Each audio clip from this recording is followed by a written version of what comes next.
Hey up YouTube, and welcome to my Horde of the Bastion video walkthrough. If you want a written version of this guide, just head over to TrueAchievements.com and you can catch it all there. So with the Horde of the Bastion, the main technique we use is called the siege engine technique. And this is basically a technique I came up with to get rid of the Horde of Bastion in absolutely no time whatsoever.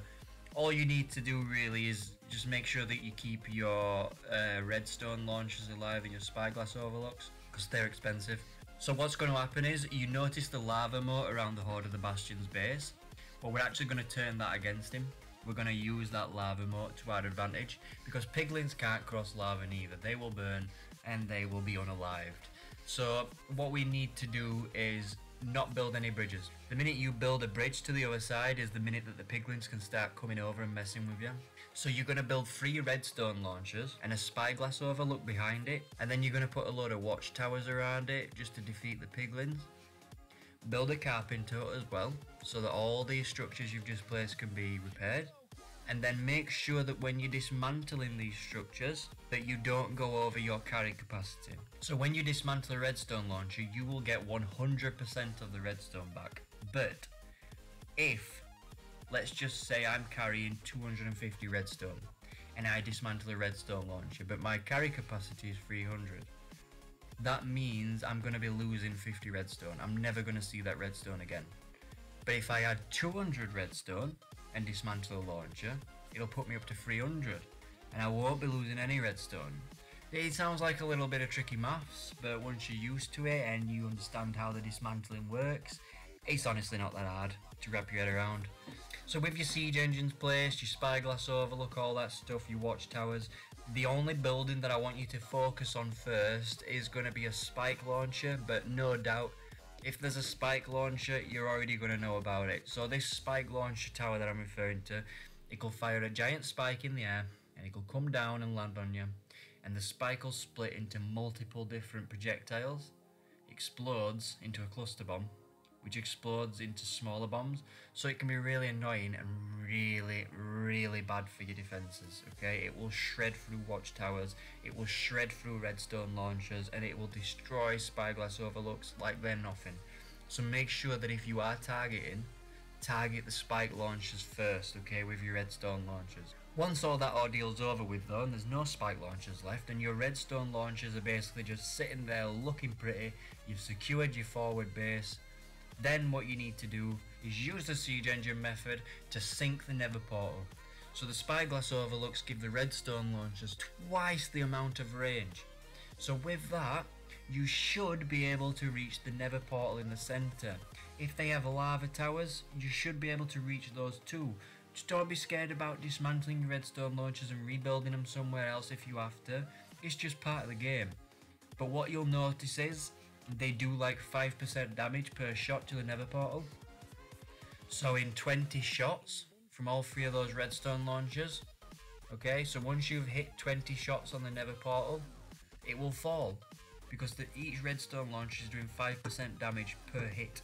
Okay, so all you need to do is land 20 hits and the portal's gone. Right? It usually takes a minute for them to reload, 60 seconds. So you could be stood there for around about 7 minutes, 8 minutes, and then you've defeated the base, which in the grand scheme of things isn't too bad. Just make sure you've got a brilliant beetle or a regal tiger, and when the base is destroyed, I want you to go running in there, okay? Grab all the prismarine, grab all the gold until your boots are full, alright? Once you've done that, head back to the Well of Fate and apply your upgrades. Keep repeating this process with the siege engine until the Unbreakable appears. The Unbreakable is the Horde of the Spore boss. So with the boss, we actually have to apply a slightly different method. Whereas before we've been using superior range on siege engines to hit the Nether Portal, we're kind of going to have to do a hybrid strategy this time. So we're going to do part siege engine, part rush. With the siege engine, you need to set up an FOB and just start clearing out one side of the base. So what this is going to do is it's going to destroy all the defences on that side of the base, meaning you've pretty much got a good run up and you can get in there and do whatever. After you've cleared that first side of the base, okay, don't try hitting the Unbreakable, because yeah, you might hit him a couple of times, it doesn't do that much damage. You're going to keep getting hit by defences, it's going to be annoying, it's not worth your time, it's just going to take too long. So destroy that front side of the base, and then move around the side of the base, like, you know, to a different side, and build a bridge and a couple of spawners, and then just go in there with an army of zombies or creepers or, you know, things like that. Well, I were at full power by the time I fought the Horde of the Bastion's final boss.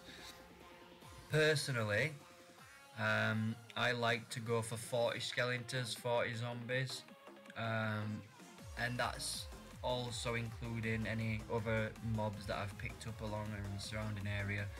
But basically what I do then is I send all my zombies to go and attack the towers, or to go and attack the defences, the spawners, whatever, and I'll keep my skeletons behind me so they can focus on the piglins. They'll just kind of follow me, shoot the piglins. Sometimes I'll get the skeletons to destroy one building while the zombies destroy another, always using superior range with the skeletons.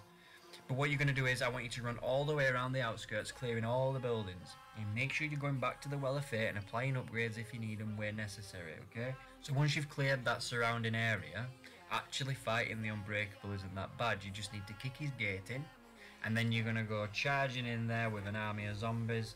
I want you to put some skeletons like behind the Nether Portal so the Unbreakable can't hit them, but they can hit him, because they are going to do decent damage.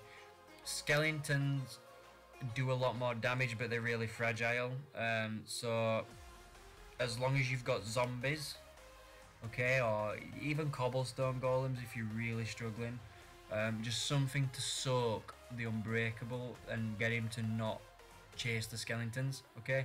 More skeletons is better because they'll do more damage, but you need that army of melee fighters up front kind of soaking him, because otherwise he's going to go straight for your skeletons. So just by splitting your army, sending your melee to go and deal with the Unbreakable, and keeping your skeletons back to hit him from a range, you should be able to defeat the Unbreakable with relative ease. And once he falls, all that's left then is the Horde of the Hunt. So let's go deal with those. Have a good one, guys, and I'll catch you in the next one.